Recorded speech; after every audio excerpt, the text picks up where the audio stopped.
Estudo de número 82.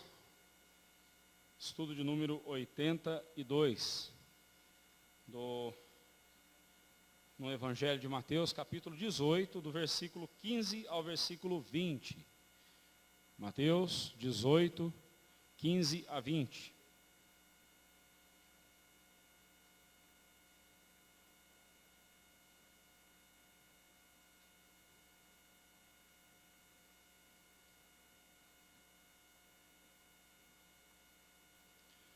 Vamos juntos? Se o teu irmão pecar contra ti, vai arguí-lo entre ti e ele só. Se ele te ouvir, ganhaste a teu irmão. Se, porém, não te ouvir, toma ainda contigo uma ou duas pessoas, para que pelo depoimento de 2 ou 3 testemunhas, toda a palavra se estabeleça. E se ele não ousa atender, dize-o à igreja. E se recusar ouvir também a igreja, considera-o como gentio e publicano. Em verdade vos digo que tudo o que ligardes na terra terá sido ligado nos céus, e tudo o que desligardes na terra terá sido ligado nos céus, desligado nos céus.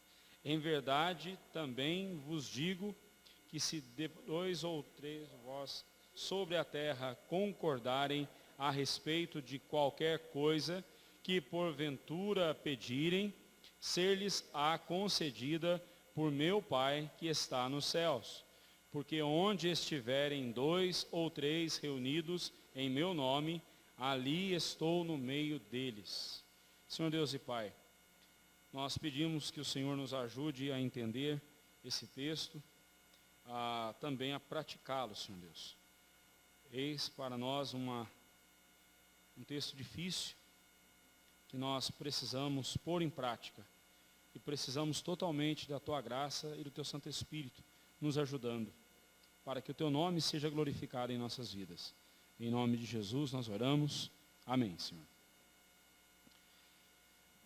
Ok, então vamos lá, né? Um dos problemas mais sérios dentro da igreja de Cristo é o fato de que os crentes não tratam biblicamente com aqueles irmãos culpados de escândalo. O conforto do politicamente correto é mais atrativo do que o confronto do biblicamente devido. Muitas vezes a gente se depara com alguma desavença entre irmãos, os quais preferem ficar afastados um do outro, preferem evitar o encontro, encontrar um com o outro, a sentar e resolver biblicamente o problema. E se nós não resolvemos uma desavença ou qualquer pecado, se nós não resolvermos biblicamente, nós não resolvemos o problema. Se nós não tratarmos biblicamente as coisas, elas não serão resolvidas. Nós podemos dar qualquer tratativa aos problemas, qualquer que seja, se não for dentro dos princípios da palavra de Deus, o problema só será transferido de lugar ou camuflado por algum tempo. A velha história, a velha ideia do jogar para debaixo do tapete. Aí um dia você tropeça no tapete, achando que é apenas uma onda do tapete, vai ver a sujeira que está ali debaixo mesmo, ali, fazendo você tropeçar. Porque o pecado não tratado biblicamente, ele volta à tona, e quando ele volta, o estrago é maior ainda. Esta perícope, nesse trecho que nós vamos ver agora, do versículo 15 a 20, ela se divide em 2 pontos. Primeiro, o tratamento ao culpado, como é que nós devemos tratar um irmão culpado, e a autoridade eclesiástica na disciplina dos faltosos. Então, o primeiro, tratamento ao culpado, do versículo 15 a 17, e a autoridade eclesiástica no tratamento dos faltosos, versículos 18 a 20. Vamos lá então, Tratando o irmão culpado, esse é o título dessa perícope. Após orientar seus discípulos a não serem motivo de escândalo para ninguém, especialmente para os pequeninos, né, para os seus pequeninos. O Senhor Jesus então passa a ensiná-los como lidar com aqueles que os escandalizassem, né? Se alguém viesse a escandalizá-los, como eles deveriam lidar com a pessoa, com o irmão, né, que havia causado o escândalo, o tropeço. Lembra que escândalo significa tropeço, você colocar algo no caminho do outro para que o outro caia. É tanto uma atitude proposital para fazer o outro cair, como uma atitude vexatória, desonrosa, que provoque espanto na outra pessoa, levando a pessoa também a cometer um erro, né? E nós sabemos muito bem que basta um líder cometer um erro apenas para que as pessoas justifiquem os erros delas, né?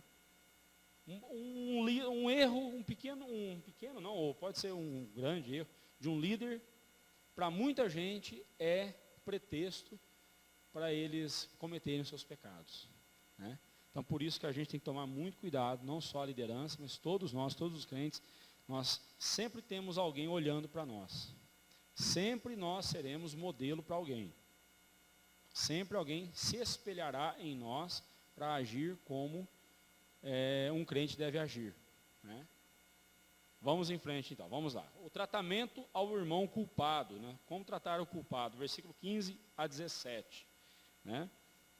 Então lembre-se, tão importante quanto não sermos escândalo para ninguém, é também sabermos lidar com aqueles que vierem a nos escandalizar, né? Então, se alguém te escandalizou, não faça a coisa ser pior do que é, né? Trate biblicamente. Então vamos ver aí, como tratar o irmão culpado. Se o teu irmão pecar contra ti. Então ele está falando aqui do contexto de igreja, do contexto familiar. Está falando do irmão. Ele não está falando de um ímpio te escandalizar. O ímpio o tempo todo está cometendo coisas erradas. Ele está falando aqui então de irmãos, da vida em comunhão, a vida na igreja, a vida eclesiástica. Se o teu irmão pecar contra ti, o pecado faz tropeçar não só aquele que o pratica, como também serve de tropeço para outros que presenciam ou que sofrem suas consequências danosas. Então, quando eu cometo um pecado, não só eu colho as consequências danosas desse pecado. Quem está perto de mim acaba respingando nessa pessoa também, essa pessoa acaba sofrendo também, né? Um pai de família que toma decisões erradas, decisões pecaminosas, ele põe a família toda em risco, né? Um líder, quer seja no trabalho, quer seja na igreja, toma uma decisão errada, põe aqueles que estão juntos, sob a sua liderança, em risco, né? Então, por isso, nós devemos tomar muito cuidado, né, com o pecado. Por isso mesmo, não podemos deixar nenhum pecado, tanto os alheios e especialmente os nossos, né? Jesus já nos falou lá em Mateus 7, 5, que primeiramente nós devemos ver a trave que está no nosso olho, para depois tirar essa trave, para depois então ajudarmos o nosso irmão a remover o cisco, o argueiro que está no olho dele, né? A farpinha que está no olho dele, né? Remover aquela farpa do olho do irmão. Porque se eu tiver com uma trave no meu olho, eu não vou enxergar direito. E eu vou fazer um estrago no olho do meu irmão, né? Da mesma forma, aí é uma figura de linguagem mostrando que o pior pecado é sempre o meu. Quem é o pior pecador da sua casa? Se você olhou para sua esposa e falou, é minha esposa, então você precisa se olhar no espelho. Você é o pior pecador da sua casa, né? Quem é o pior pecador? Dave Harvey, no seu livro Quando Pecadores Dizem Sim, ele começa o seu livro falando disso. Eu descobri que o principal pecador na minha casa sou eu. E se você perguntar para minha esposa, ela vai dizer a mesma coisa. O principal pecador na minha casa, ela vai dizer, sou eu, né? Quem é o principal pecador dentro da sua casa, né? Nós sempre temos que ver, sempre partir desse ponto, que o nosso pecado é pior. Assim nós teremos não seremos hipócritas ao ajudar o outro, como também nós trataremos do nosso pecado como devemos tratar. Né? O problema é que numa discussão sempre o outro é mais pecador, né? Numa desavença sempre o outro é o pior, né? E aí a relia só aumenta, né? Se nós não, então lembremos disso, se nós não tratarmos biblicamente o pecado, ele não será resolvido, né? Temos aqui, meus irmãos, um passo a passo para resolver problemas e pecados dentro da igreja. Jesus aqui nos dá um passo a passo, do versículo 15 ao versículo 17. Primeiro passo, tratar no particular. Se o teu irmão pecar contra ti. Observe que Cristo não está falando somente, se você pecar contra o seu irmão. A forma como ele coloca aqui, ele parte do ponto mais difícil. Alguém pecou contra mim, como eu devo agir? Eu devo esperar a pessoa vir até mim, pedir perdão, não é mesmo? Não. Se o teu irmão pecar contra ti, o que é para fazer? Vai arguí-lo. Vai até ele. Vai resolver com ele. Mas não, o que a gente faz? A pessoa pisa no nosso calo, o que a gente faz? Fica moado, né? Fica no seu canto. E faz questão de fazer cara feia para dizer que está. Não é assim? Igualzinho criança. Só o tamanho que é diferente. Né? Criança que age desse jeito. Criança de 3, 4, 5, 20, 40, 100 anos. Né? Impressionante. Isso é imaturidade. Isso é meninice. Se um irmão pecar contra você, não espere ele vir para resolver com você. Vá até ele. Tome a iniciativa de ir resolver o problema. E aí Jesus fala, né? Que é para irmos arguí-lo. Vai arguí-lo entre ti e ele só. Ou seja, no particular. Não chama aqui na igreja, não. Na hora da escola dominical, está todo mundo aqui conversando e tal. Aí você chegou, irmão, eu queria acertar com você aquele dia que você me humilhou, aquele dia que você falou uma coisa que me ofendeu. Você faz na presença de todo mundo. Para todo mundo ver que você é crente. Não, todo mundo está vendo que você é carnal. Isso não é coisa de crente, não. Crente não se escora, não se esconde atrás dos outros para resolver o problema. Ele olha no olho e trata a coisa no particular. E aí nós vemos o verbo elexon, né, no grego, tem o sentido de trazer à luz, né, que foi traduzido por arguir, né, o verbo arguir. Ele foi traduzido por trazer à luz, expor, mostrar, convencer, apontar, persuadir, reprovar, corrigir, disciplinar e punir. Você vê que o verbo ele tem uma vasta, tem vários significados esse verbo, né? Dentro de cada contexto ele tem o seu significado. Aqui no contexto de Mateus 18, 15, o significado do verbo, aqui o verbo arguir, aqui, são essas últimas palavras. Reprovar, corrigir, disciplinar e até punir. Mas principalmente, reprovar e corrigir. Então, se o irmão pecar contra ti, veja bem, você está tratando pecado.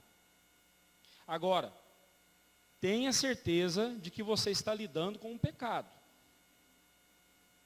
Não é porque o irmão vestiu uma camisa de uma cor que você não gosta, assim, não gostei da camisa daquele irmão, eu vou lá falar com ele que aquela camisa não é camisa de crente, não.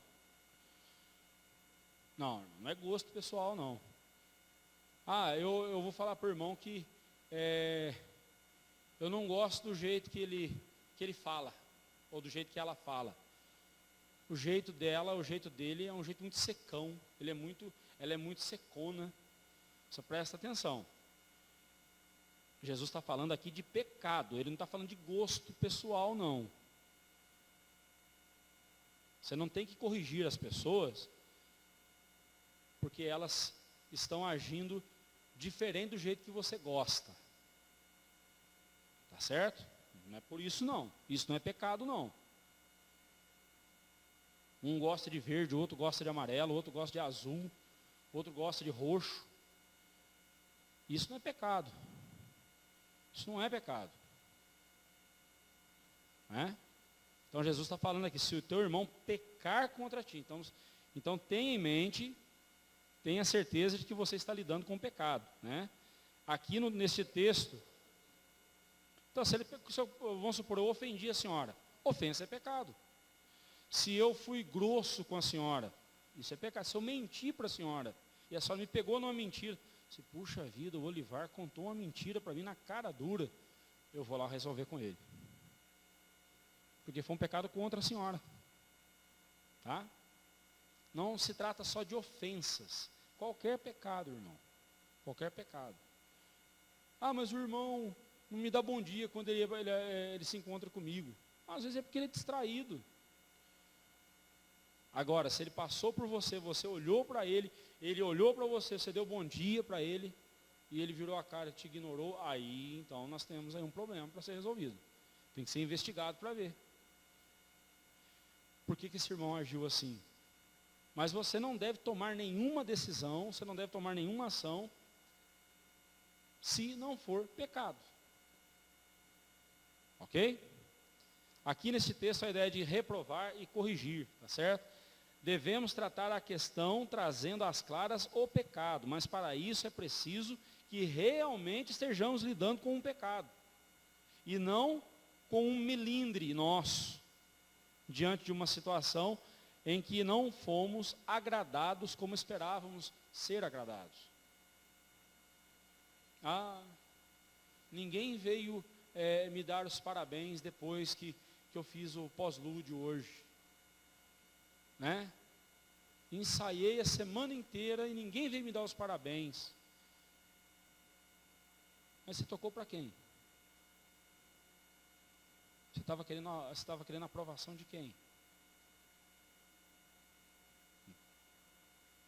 Não é de Deus? Tem que ser, né? Então por que você está melindroso aí porque não te deram os parabéns que você tanto queria? Não é? Uma vez que estivermos diante de um pecado real, o nosso objetivo não é expor o pecado e causar-lhe, o pecador, e causar-lhe vergonha pública. Esse não é o objetivo nosso. Mas sim procurá-lo no particular, mostrar-lhe que ele cometeu um pecado, antes de tudo contra Deus, e depois um pecado contra nós. Todo pecado, antes de tudo, é um pecado contra Deus. Por isso que o pecado é ofensivo. Se você ficou mais ofendido com a pessoa ter pecado contra você do que contra Deus, então você também precisa ser disciplinado, porque você também está pecando. Você está mais preocupado com a sua glória do que com a glória de Deus. Entendeu? E como é impossível vivermos em comunhão quando temos um pecado a ser tratado, então devemos tratar a questão o quanto antes. Se ele te ouvir, Jesus disse, ganhaste o teu irmão. O nosso objetivo deve ser ganhar o nosso irmão, não é vencer o irmão. Há uma diferença muito grande entre ganhar o irmão e vencer o irmão. Marido e mulher, né? Se você venceu o seu cônjuge, você perdeu. Mas se você ganhou o seu cônjuge, se você conseguiu mostrar para ele que ele estava errado e ele precisa tomar outra postura, e ele compreendeu isso e aceitou a sua correção, então você ganhou o irmão. Essa é a ideia aqui. E Jesus toma aqui essa palavra, o verbo ganhar, né, ganhaste, ele toma do contexto comercial e financeiro, trazendo a ideia de ganhar, ter lucro mesmo. Né? Ganho, lucro. Nosso alvo deve ser somar. Daí a ideia de ganhar, né? Eu ganhei você, então você e eu agora e os demais irmãos, agora nós somos um grupo maior. Somos um grupo maior e com o mesmo objetivo. Então ficamos mais fortes, ou ficamos mais unidos. E quem ganha com isso? A igreja. Né? Quem ganha com isso é a comunhão. Né? Somamos quando tratamos o pecado, dividimos quando o ignoramos. Quando nós ignoramos o pecado dentro da igreja, nós estamos dividindo a igreja. Quando nós estamos ignorando o pecado, nós estamos dividindo a igreja. Tá? Passo 2. Tratar na presença de testemunhas, verso 16. Então, você foi lá, conversou com o irmão, não adiantou, ele não te ouviu, ou seja, ele não deu atenção a você, ele não concordou com você, ignorou você, ou pior, ficou ainda mais firme no pecado e disse assim, não, eu não errei, eu não estou errado, eu não vou pedir perdão. Mas você sabe que ele cometeu um pecado. Então o que você vai fazer? Você vai chamar, disse Jesus, se porém não te ouvir, não der atenção, toma ainda contigo uma ou duas pessoas, para que pelo depoimento de 2 ou 3 testemunhas, toda palavra se estabeleça. Então você vai chamar 2 irmãos ou 2 irmãs. Né? O ideal é que se for uma irmã que estiver em pecado, o ideal é que 2 irmãs, 2 irmãs, né, mulheres, vão até elas até ela e a repreenda, né, e a corrija com amor. Se é um homem que pecou, se é um irmão que pecou, para nós não invertermos a ordem da autoridade que a Bíblia coloca nas Escrituras, que a palavra de Deus coloca sobre a questão da autoridade, né, o homem como cabeça, o certo é 2 ou 3 irmãos, 2 ou 3 homens irem e conversar com esse irmão. Né? Mas 2 ou 3 irmãs piedosas não podem ir lá, né? Só se não tiver nenhum irmão, mas mesmo assim, não é possível que a igreja não tenha irmãos. Não é que a mulher é inferior ao homem, não é isso não, irmãos. É questão de princípio. Eu mesmo, quando eu tenho que corrigir a esposa de um irmão, eu sempre chamo o marido junto. Eu sempre ponho o marido junto, se ela é casada, é claro. Se for uma filha, se for a filha de um casal, eu chamo o pai para ouvir, para estar junto. Porque, embora eu seja autoridade sobre a pessoa, como pastor, mas a tua esposa, você é o cabeça dela. E é meu dever como pastor ensinar você, ajudar você a ser um cabeça bíblico, um homem com uma autoridade bíblica dentro da sua casa. Não que eu não converse com as irmãs, não que eu não oriente, não é isso não, né? Mas eu sempre priorizo, eu sempre tenho esse princípio. Eu sempre adoto esse princípio, né? Mas aqui fala de 2 irmãos, você chama uma ou 2 pessoas, né? Aqui Jesus fala de 1 ou 2 pessoas, então pode ser um homem ou uma irmã, um irmão ou uma irmã, né? Mas para que pelo depoimento dessas 2 ou 3 testemunhas, toda palavra se estabeleça. A palavra-chave aí nesse versículo, que passa despercebida por nós, mas ela é a palavra-chave, é esse advérbio de tempo, ainda, né? O qual nos mostra que devemos ser pacientes com o faltoso e insistirmos em sua recuperação. Olha, eu vou ler de novo agora, enfatizando a palavra ainda, o advérbio ainda, olha a diferença.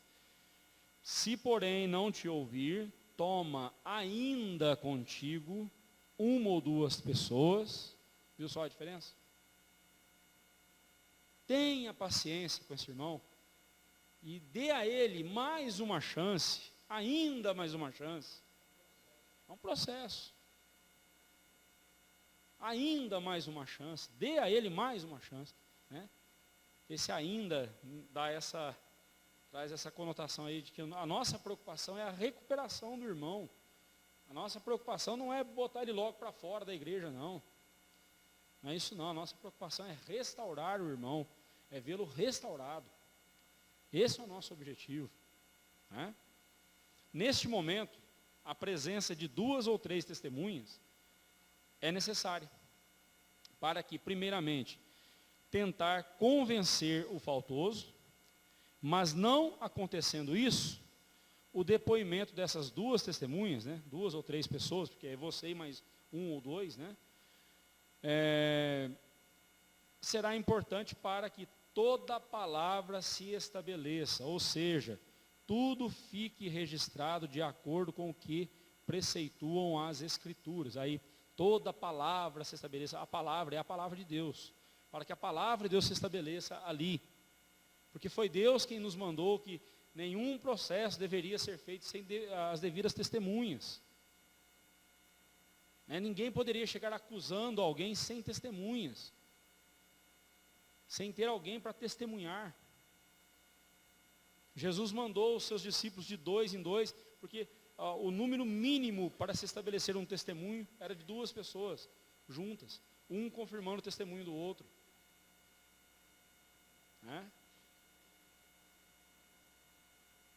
Vamos em frente. Então toda palavra tem que ser estabelecida, porque se um disser uma coisa e o outro disser outra diferente, não tem como estabelecer, vai ficar o dito pelo não dito. Agora, se 2 pessoas disserem a mesma coisa, confirmarem, então você tem um testemunho confirmado, né? E toda palavra, toda a escritura será estabelecida ali, naquela ação ali, numa confirmação testemunhal, né? E sem a qual nenhuma condenação, nenhuma acusação poderia ser feita, nem mesmo acusação. Ninguém poderia acusar, né? Ninguém, se não tivesse o testemunho pelo menos de 2 pessoas, né? Mas e se o primeiro e o segundo passo falhasse? Aí você tem um terceiro passo. Qual é o terceiro passo? Trazer o assunto à igreja, versículo 17.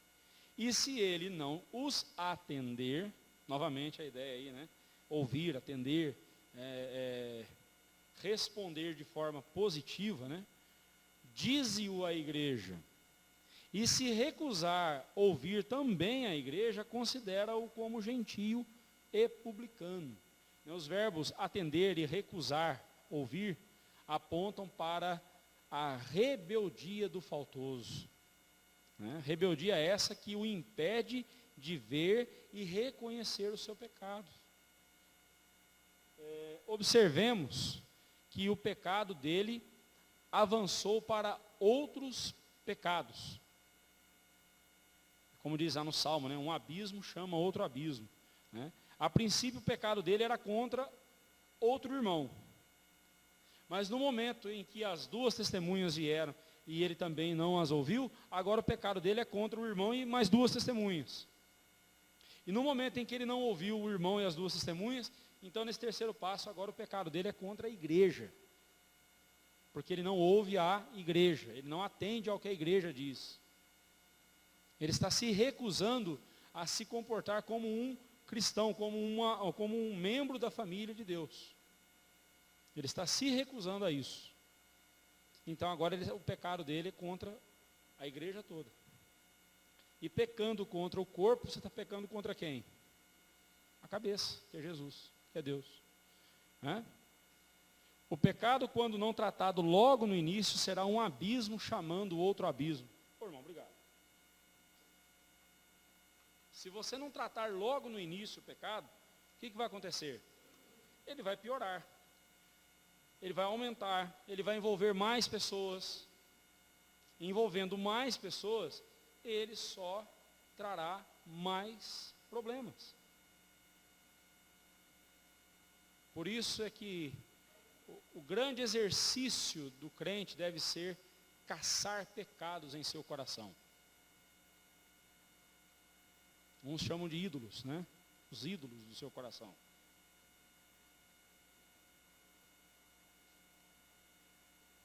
Ídolo, pecado.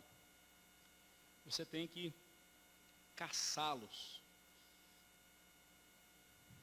Encontrando, extirpá-los, acabar com eles. Porque se você deixar ele aí alojadinho no seu coração, ele vai tomar conta, ele vai crescer. Observe aí a escala da rebeldia, né? A escalada da rebeldia. Começou com 1, depois com 3, agora com a igreja toda, né? O processo disciplinar pode variar de acordo com o sistema eclesiástico. Por exemplo, no presbiterianismo, que é o nosso caso, nós temos o conselho, composto pelos presbíteros, docentes e regentes, né?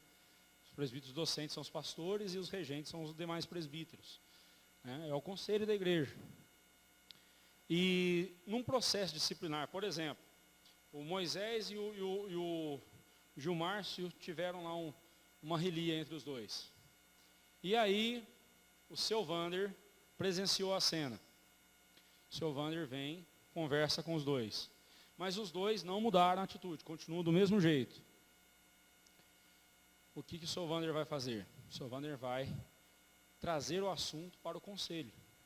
Porque ali o pecado não é contra o seu Vander, o pecado é entre os dois. Mas como eles não ouviram o irmão, então o seu Vander vai fazer uma denúncia.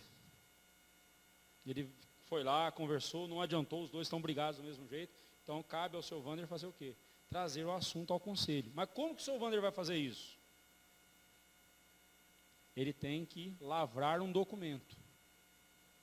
Tem que ser por escrito. Não adianta você mandar o WhatsApp para mim, embora hoje em dia mensagem de WhatsApp pode ser pode se transformar em prova documental, né? Uma prova. Mas o certo é você escrever uma carta. Aí o seu Wander escreve uma carta dizendo: o irmão Gilmárcio, o irmão Moisés estão lá numa pendenga, tentei resolver com eles, mas não adiantou, os dois continuam rebeldes e continuam brigados um com o outro. O conselho vai chamar os dois, ainda que tenha sido feita a denúncia, mas o conselho vai chamar os dois e vai chamar o seu Wander. E aí, nós temos essa carta do seu Wander aqui dizendo que ele conversou com vocês dois e vocês dois não aceitaram. Confere. Eles vão, sim, é verdade, o seu Wander conversou com a gente. E vocês não mudaram de atitude. Por quê? Aí o conselho vai tratar os dois. Se os dois insistirem na teimosia deles, no pecado deles, aí eles serão disciplinados.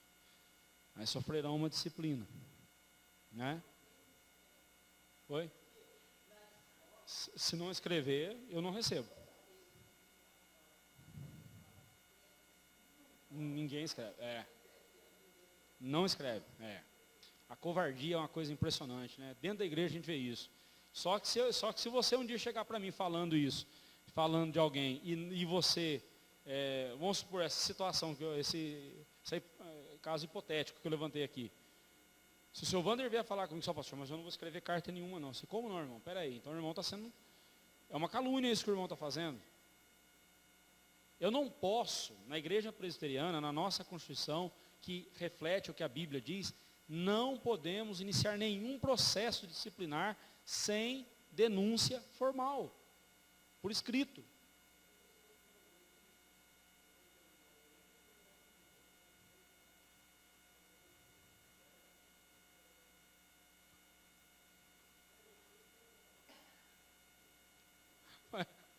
O certo é entregar para outro presbítero, né?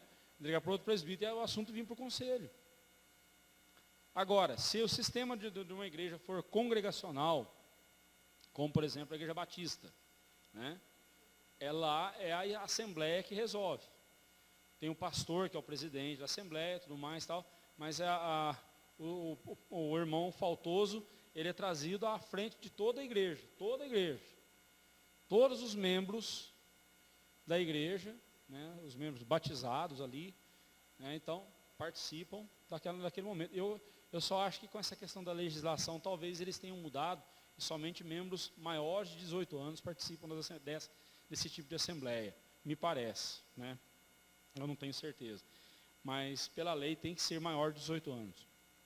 E aí esse irmão é colocado diante de toda a igreja, aí você fala, pastor, mas isso é um escárnio, né? Isso aí é humilhante demais. Meu irmão, você tem que pensar que humilhante é o pecado que você cometeu, não a disciplina. A disciplina é um ato de amor, levando você a se afastar do pecado e se aproximar de Deus. O problema nosso é que, se você perguntar para uma criança que tomou umas chineladas da mãe, se ela gostou de levar as chineladas, ela vai dizer, claro que não, óbvio, né? A Bíblia diz isso, toda disciplina, a princípio, não é motivo de alegria, mas sim de tristeza. Mas depois ela redunda em bênção para aquele que se submete a ela. Não é? O filho que depois de disciplinado, ele entende que a disciplina foi para o bem dele, ele vai se afastar do erro. Né? E é assim também na igreja. Né? De qualquer forma, né, o faltoso será disciplinado pela igreja. No caso aqui da igreja presbiteriana, onde o conselho age, o conselho representa a igreja. E aí, o conselho faz toda a tratativa, e o irmão foi disciplinado. Ele vai receber uma disciplina. Mas o conselho tem que dar ciência à igreja. O conselho tem que comunicar à igreja. Né? Há um tempo atrás, os pastores tinham o costume de colocar no boletim. E aí, boletim, você sabe como é que é, né? Você põe ele aqui na sua Bíblia, daqui a pouco você deixa ele lá no salão de cabeleireiro. Já imaginou alguém? Nossa, olha aqui. Né? Então, eu não ponho no boletim. Eu adoto o seguinte critério. Né? Se alguém for disciplinado, como no nosso caso, que é a escola dominical e culto é tudo junto, na hora da escola dominical ou depois do culto, né? Depois da escola dominical ou depois do culto, eu peço que os visitantes se retirem, os membros menores de 18 anos também se retirem, mesmo os membros comungantes, né? Mas que são menores de 18 anos, eles se retirem, fique somente os membros maiores, comungantes, né? Aliás, não existe maior comungante, maior é comungante, né? Se ele é membro maior, ele tem que ser comungante, porque se ele não for comungante, ele não é membro. Né? Membro maior, então eu peço a todos que fiquem, e somente os membros da igreja ali presentes, aí eu comunico, o irmão fulano de tal foi disciplinado por esse motivo, por quebrar esse mandamento. Né? O processo foi feito com o conselho, e a disciplina é essa, assim, assim, assim, assim. A igreja está conclamada a orar por esse irmão, a não falar desse assunto com ninguém, a não ser com Deus em oração.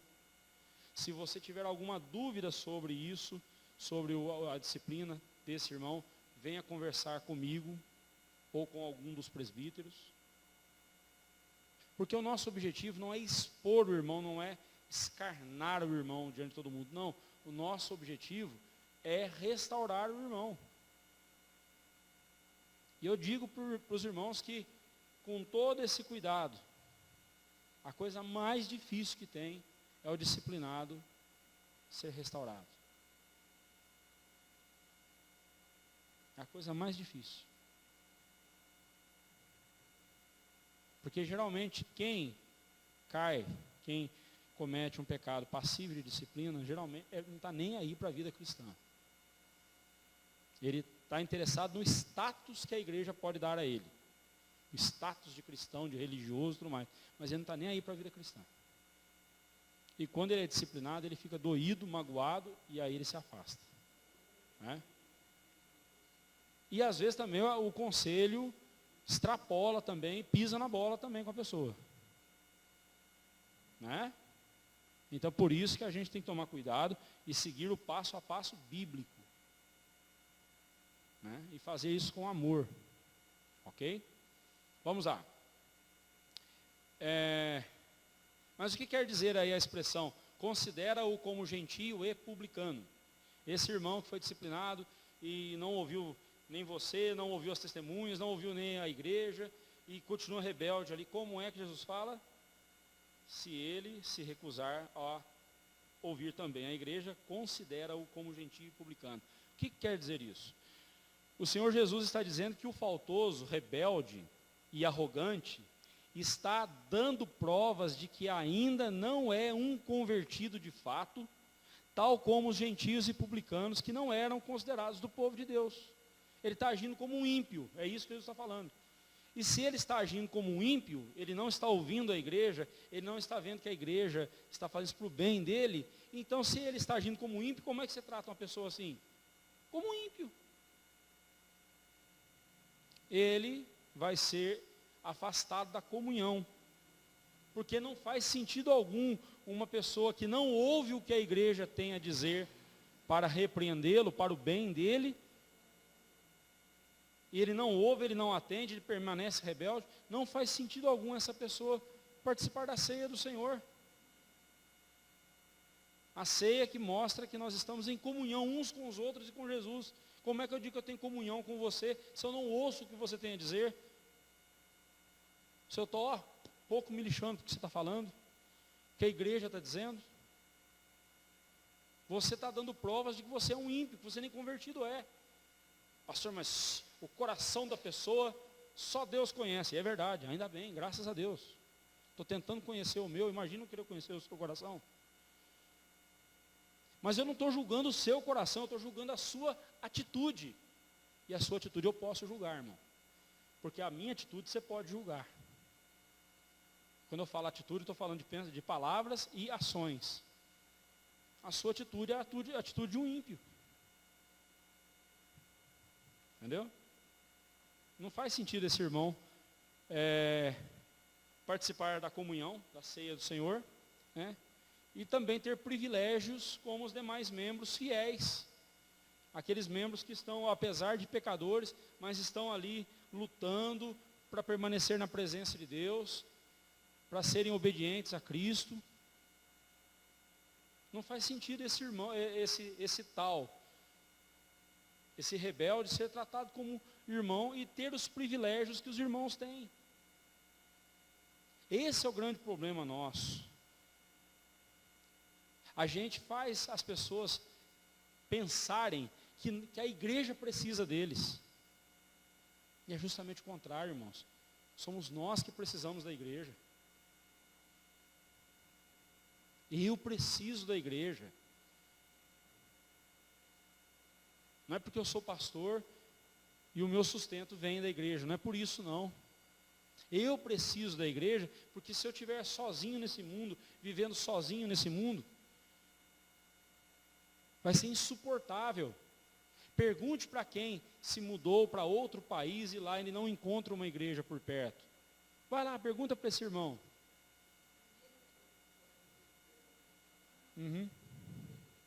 É difícil. Lá nos Estados Unidos é mais fácil, né? Mas vá, por exemplo, para o Oriente Médio. Um missionário nosso, eu não vou dizer onde ele está, porque por questão de segurança, esse missionário ele falou assim, olha, a coisa que a gente mais espera é que haja conversões aqui no nosso trabalho, para a gente poder reunir um grupo, para a gente cultuar a Deus e fazer um culto. Nós não temos nem templo aqui, onde nós estamos, não temos nem templo. Nós fazemos o culto aqui na minha casa, só eu e minha esposa. E quando uma jovem se converteu, lá no trabalho deles, se converteu a Cristo, ele ficou extasiado, só puxa vida, temos mais um para cultuar a Deus conosco. E a gente não dá valor, irmãos. Né?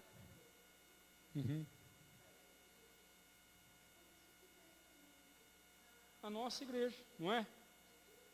Mas por quê? Mas por que isso? Porque nós somos a igreja universal, a igreja de Cristo.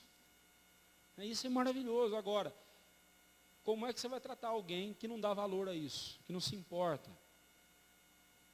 Né?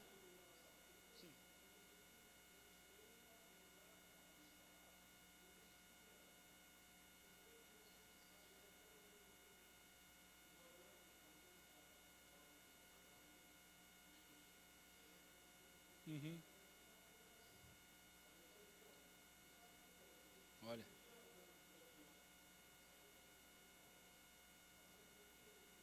Aí, acho.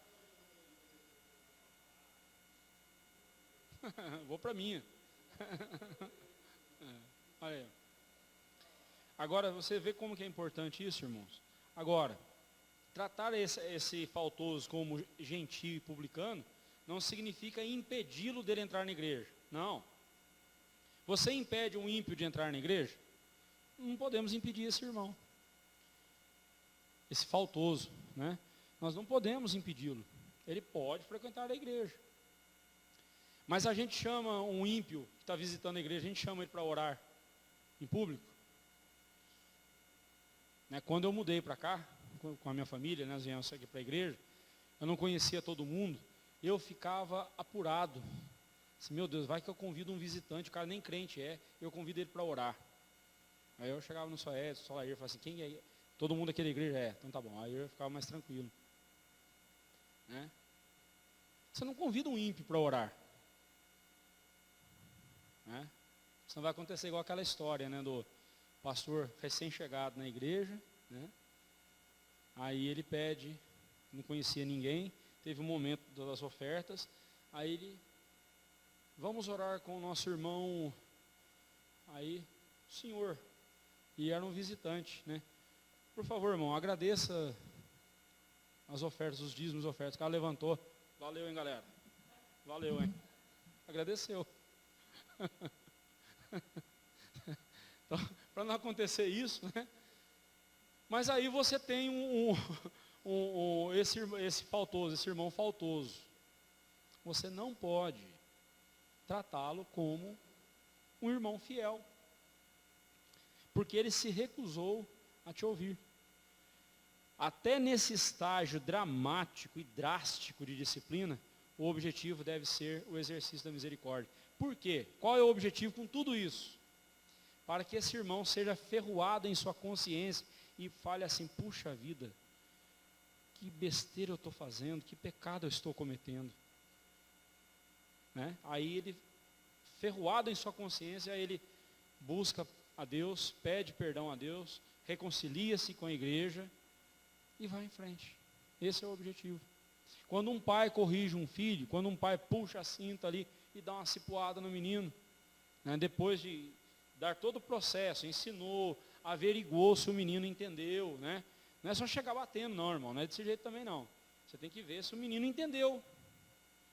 Se ele entendeu a ordem que você deu, porque se ele não entendeu, você não pode corrigi-lo, porque ele fez errado, porque ele não entendeu. Então, tenha certeza que ele entendeu e que ele não fez por rebeldia. Aí você o corrige. Mas o seu objetivo em corrigi-lo não é para dizer assim, agora eu vou fazer você sofrer, menino. Não, se você estiver fazendo assim, você está pecando. E você só está incentivando o seu filho a ser ainda mais rebelde. Porque o dia que ele tiver do seu tamanho ou maior do que você, quem vai apanhar vai ser você. Vai só inverter a ordem. E aí, o que os ímpios falam, né? Violência só gera violência. Nesse ponto eu concordo com eles, porque você tratou o filho com violência. Agora, se você tratar com amor e discipliná-lo com amor, e disciplinando com amor, se for preciso puxar uma cinta e dar uma cipuada no menino, do jeito certo, quando a dor, ele sentir a dor, aí ele vai, opa, meu pai está fazendo isso porque ele quer que eu evite pecados maiores, erros maiores, problemas maiores. Pronto, você ganhou seu filho. Você ganhou seu filho. Esse é o objetivo. E acredite, irmão, que a Bíblia manda a gente fazer isso. Faça isso. Dá certo. É a Bíblia que está dizendo. Não desanime, não deixe de tratar o seu filho dessa forma, a sua filha dessa forma. Vai dar certo. Você vai colher o fruto disso. Agora ele é amargo, mas depois ele será doce. Tá certo? Vamos em frente. Educação de filho a gente fala em outra ocasião. E o último ponto aí, não se assuste, esse será bem mais rápido, né? A autoridade eclesiástica na disciplina dos faltosos, versículo 18 a 20, né? É uma raridade encontrarmos alguém que tenha se submetido ao processo disciplinar de forma humilde e depois tenha sido restaurado. Como eu disse, é muito difícil, irmãos. Eu, até hoje, em todos os casos de disciplina que eu participei, não tive a felicidade de vê-los sendo restaurados. E eu lhe garanto não faltou da minha parte e da parte dos presbíteros que estavam comigo, não faltou amor no que a gente estava fazendo. Fizemos do jeito bíblico, do jeito que tinha que ser feito, com amor, mas não adiantou. O cidadão, ou os cidadãos, né, porque foram alguns, nunca mais voltaram. A disciplina também serve para tirar do meio do rebanho de Cristo, tirar do meio das ovelhas os bodes. É claro que quem vai fazer isso é Jesus no dia do juízo final, né?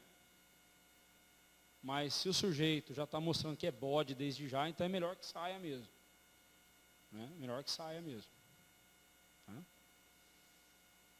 Isso pode acontecer, né, o fato da pessoa não ser restaurada, isso pode acontecer quando a igreja não exerce corretamente, isto é, biblicamente, a disciplina. Como é que a gente exerce corretamente a disciplina?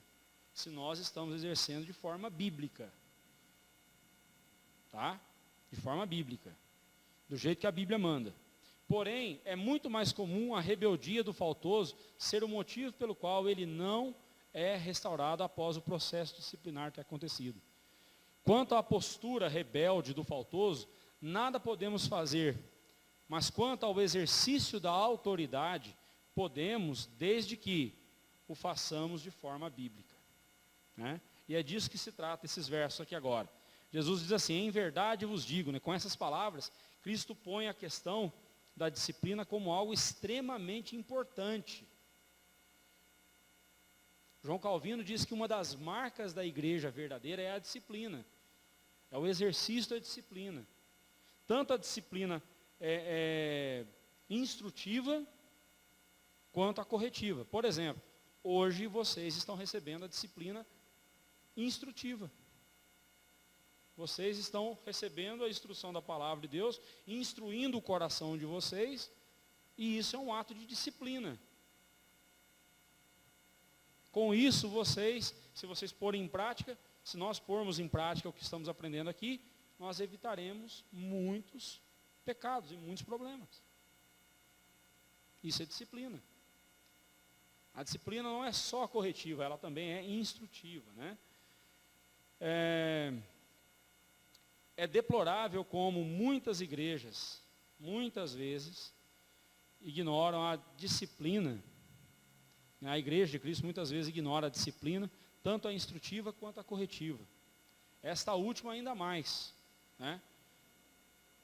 Algumas igrejas até que ainda ensinam alguma coisa, mas na hora de corrigir, na hora de disciplinar, de corrigir o erro, vai levando, vai fazendo vistas grossas. É aquela ideia, né, do politicamente correto, acaba sendo mais importante do que o biblicamente devido.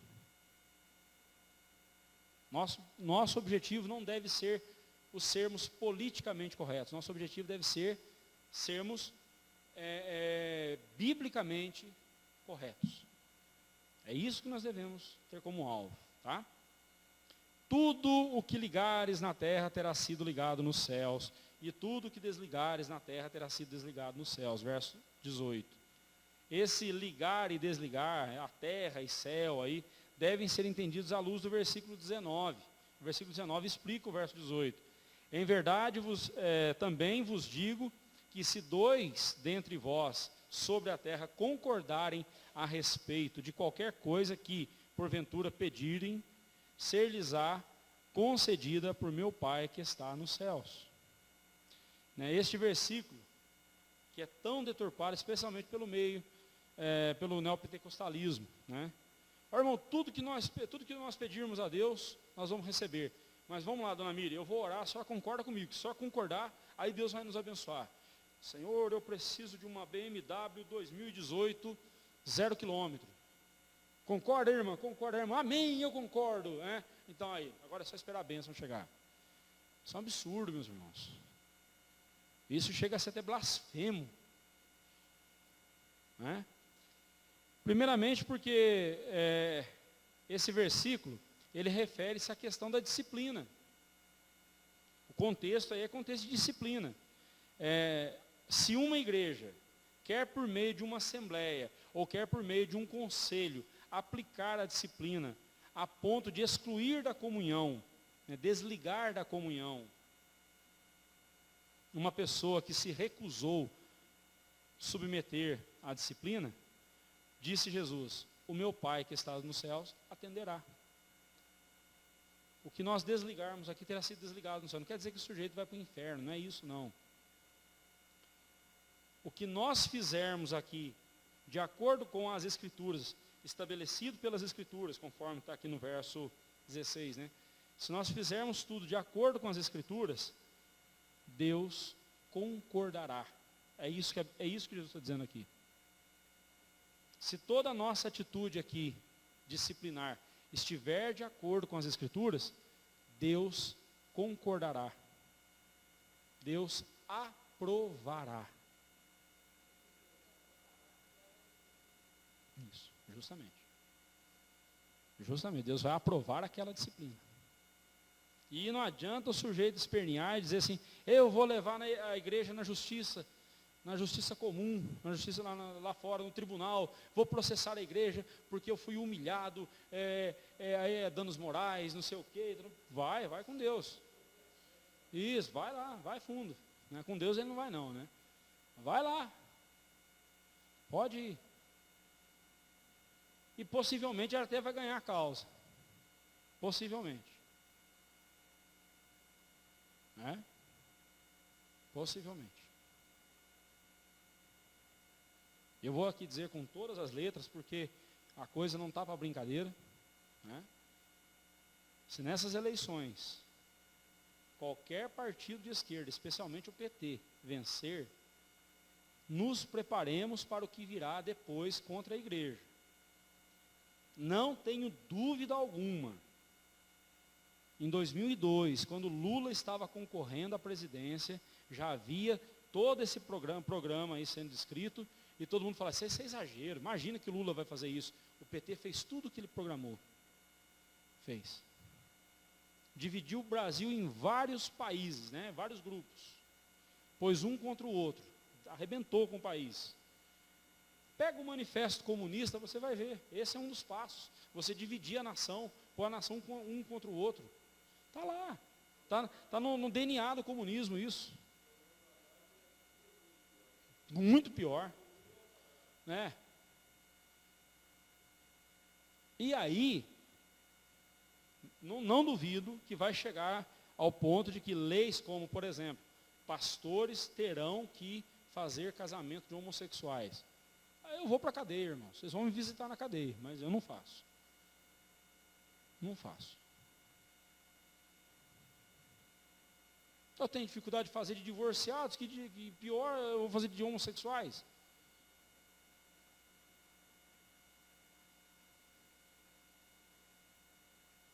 Não é?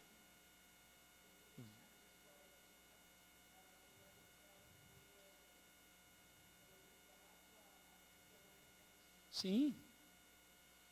Então cuidado, hein? Cuidado. Se o teu candidato tiver um pezinho nessa turma aí do PT, pode ter certeza. Nós vamos ter problema. Ok? Vamos em frente. Aqui não quero dizer em quem você tem que votar, não. Você é adulto o suficiente para isso. Mas, por favor, como alguém disse esses dias aí, eu concordo. Não adianta você pedir para Deus abençoar a igreja perseguida, que está sendo perseguida pelos comunistas em outros países, e aqui você eleger partidos comunistas, pelo amor de Deus. Isso aí para mim não é nem coerência, isso para mim é burrice. É? Oi?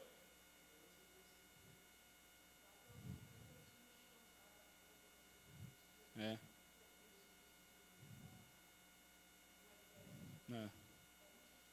É uma escolha, você está escolhendo a arma que vai dar um tiro na sua cabeça. Então, para com isso, irmão. É? Vamos lá, então. Vamos voltar para cá, aqui, então. Então, Jesus está mostrando para nós aqui que se esse processo de disciplina seguir todo o passo a passo dentro das Escrituras, o que a igreja fizer aqui será aprovado por Deus nos céus. Se a igreja decidiu restaurar esse irmão faltoso, que se arrependeu e agora ele mostra arrependido e mostra que quer ser recebido na comunhão, então será ligado no céu novamente, será aprovado por Deus isso. Eu sei que o nosso tempo está um pouco estourado, mas eu serei breve nessa história aqui, que ela é muito importante. Ela impactou muito a minha vida. Em 2012, quando eu estava fazendo um curso na Editora Fiel sobre pregação expositiva, o pastor Jonathan Lehman é um dos pastores que trabalham junto, é um dos pastores auxiliares que trabalham junto com Mark Dever na igreja, na Igreja Batista Capitol Hill, lá em Washington, D.C. Né? E ele escreveu um livro sobre disciplina eclesiástica. E aí ele contou uma história para a gente que foi assim, impactante. Um jovem, eu não lembro o nome dele, ele da Indonésia, muçulmano, converteu-se a Cristo. Ele falou, você imagina o dia que foi o batismo desse rapaz, a festa que foi a igreja. A igreja ficou em festa.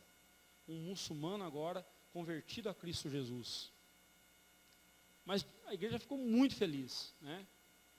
E ele lá na comunhão com os irmãos, muito contente, muito alegre também. Até que um dia chega a denúncia para o conselho lá, apesar de eles serem batistas, apesar disso eles são, apesar, né? Isso não é problema. Mas o sistema deles é batista, mas eles têm conselho, eles têm presbíteros, né? Geralmente a igreja batista não tem presbítero, é pastor e diácono, né? Lá eles têm presbíteros, né?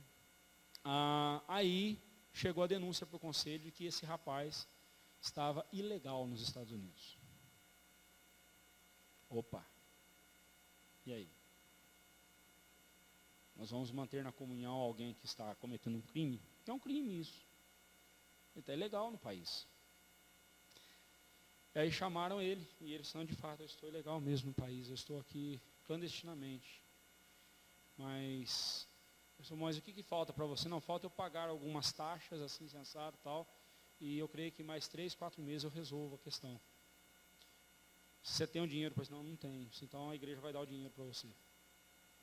Vai lá e acerte. Você precisa de 4 meses? Então nós vamos dar 6 meses para você resolver isso aí. 5 ou 6 meses, não lembro exatamente. Aumentaram o prazo para ele resolver. Passou o prazo, chamaram ele de novo. E aí? Aí ele falou assim, pois é, irmãos, eu tenho que dizer para vocês que com aquele dinheiro na mão eu acabei fazendo outra coisa. Acabei gastando, comprei algumas coisas que eu queria e não usei o dinheiro naquela finalidade. E ainda estou legal no país. Eles disciplinaram esse irmão, porque ele desobedeceu a igreja, desobedeceu o conselho. Eles disciplinaram esse irmão, mas não pararam aí. Entregaram ele para deportação. E eles mandaram ele de volta para a Indonésia. Você imagina agora a situação. Imagina a igreja. Ele diz que nunca a igreja chorou tanto. A igreja parecia um velório, ele falou, quando o pastor anunciou à igreja o que aconteceu.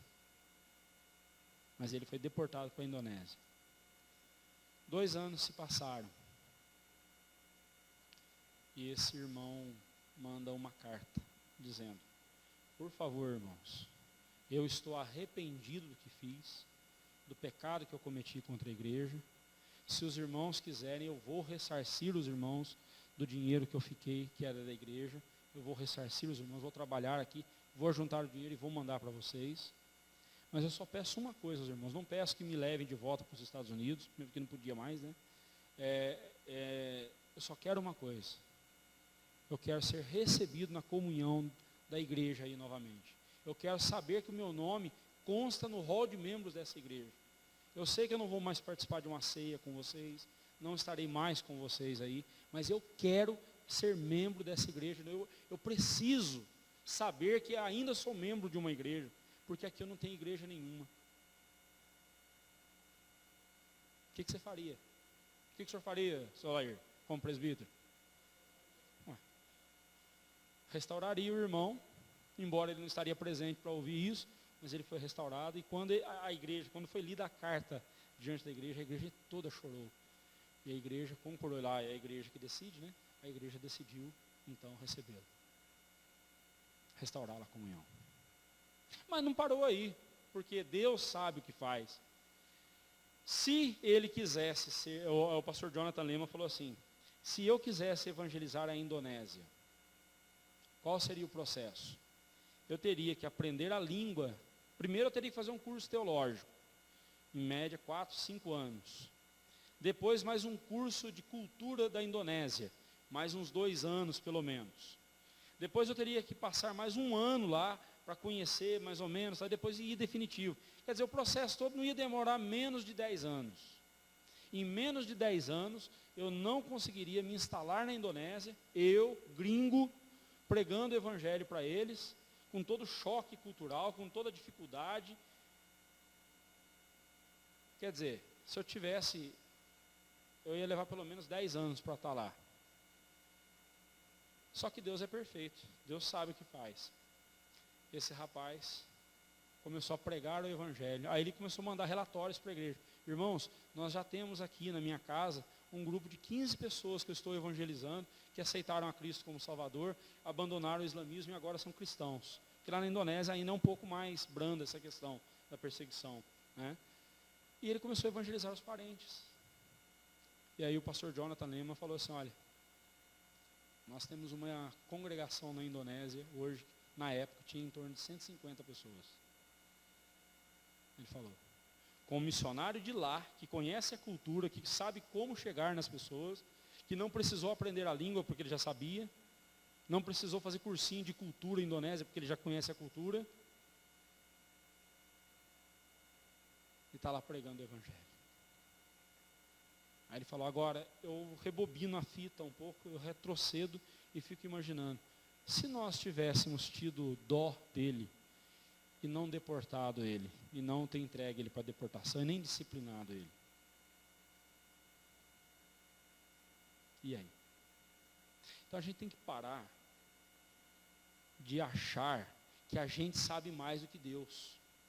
Se Deus manda a gente fazer desse jeito aqui, é assim que a gente tem que fazer e pronto. Doa o quanto doer, doa em quem doer, mas nós temos que fazer isso, irmãos. Porque é desse jeito que Deus manda a gente agir. E o versículo 20, né?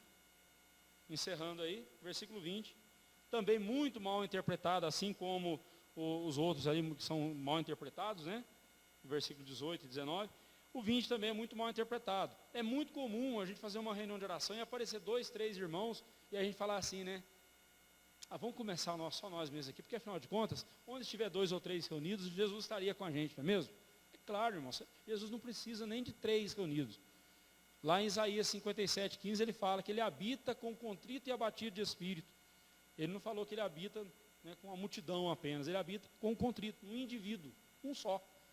Ele habita, ele está presente. Mas aqui o contexto não é reunião de oração, o contexto aqui é de disciplina.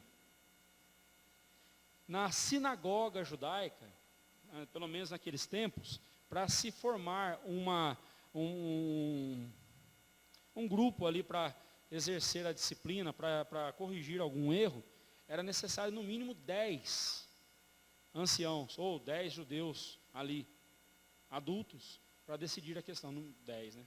10, né? No mínimo 10. Jesus falou, onde estiver 2 ou 3 reunidos em meu nome, na finalidade de trazer disciplina, de disciplinar, de corrigir, onde estiverem 2 ou 3. Lembra lá das 2 ou 3 testemunhas, lá do versículo 16? Para que pelo depoimento de 2 ou 3 testemunhas, então onde estiver 2 ou 3 aqui, com esse propósito, e fazendo certo, do jeito que tem que ser, biblicamente, Jesus disse, eu estarei ali no meio deles. Bem, aqui na nossa igreja, se você vier a ser passível de disciplina, serão 3 que vão disciplinar você. Eu, o presbítero Alair e o presbítero Edson. Nós 3 iremos disciplinar você, que serão 3. E Jesus, é claro. Mas, irmão, eu prefiro investir na disciplina instrutiva. Ela dói menos. Mas a gente não pode se descuidar da disciplina corretiva. Ela é igualmente necessária, né? Mas aí destaca-se o fato de que a autoridade da igreja provém do próprio Cristo. É Cristo quem dá essa autoridade à igreja, tá?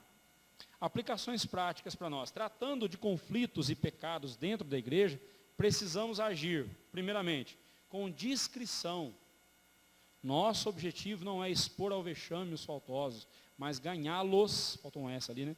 Ganhá-los para que estejam, né? Faltou um M aí, sempre em comunhão com a igreja. 2, devemos agir com a ajuda de outros irmãos. Sempre que a situação requerer a ajuda de outros, é claro, né? É sempre importante um outro olhar para a questão, pois pode ser que estejamos vendo pecado onde não existe. Lembra lá que eu falei no começo? Você não vai corrigir alguém que está fazendo algo que você não gosta, é algo que tem que ser pecado, tem que ser um pecado. E às vezes você chama um terceiro para a conversa e a pessoa fala assim, peraí, Olivar, você não acha que você está errado, não? Você tem certeza que você está certo? Veja bem, o que está acontecendo não é pecado, não, é isso aqui, assim, assim, assim. Opa, é mesmo. Ó, já livra você de um problemão, né? Mas, em havendo pecado, precisamos da sabedoria de outros irmãos para ajudar-nos a dirimir a questão de vez. A sabedoria de Deus não foi dada só ao pastor, aos presbíteros, não foi dada à igreja. Por isso que nós temos que agir com sabedoria. E por fim, agir com a autoridade que Cristo nos dá. O faltoso e contumaz, teimoso, precisa entender que a sua rebeldia é antes de tudo contra Cristo. E que é dever da igreja, né? Faltou ali da mesma, né? Que é dever da igreja manter-se limpa e pura, pois foi para isso que Cristo morreu por ela, né? Em vez de da mesma, você tira o mesma e põe igreja, ok? Foi para manter-nos puros e limpos que Cristo morreu por nós, né? E para nos apresentar assim a Ele. Para a nossa reflexão, você tem tratado dessa forma aqueles que têm sido pegos em suas faltas? É assim que você tem tratado essas questões? Se até hoje você não sabia que é assim que se trata o pecado, de hoje em diante você não poderá alegar isso mais. Então, de hoje em diante, se o teu irmão pecar contra ti, não venha falar com o pastor antes de falar com o seu irmão, não. Vai falar com o seu irmão. Se o seu irmão não te ouvir, aí você chama 2 ou 3 testemunhas. Não ouviu, aí você traz o assunto para o conselho. Aí você vem conversar com a gente. Aí nós vamos resolver. Ou nós vamos tratar, né, do caso. Ok?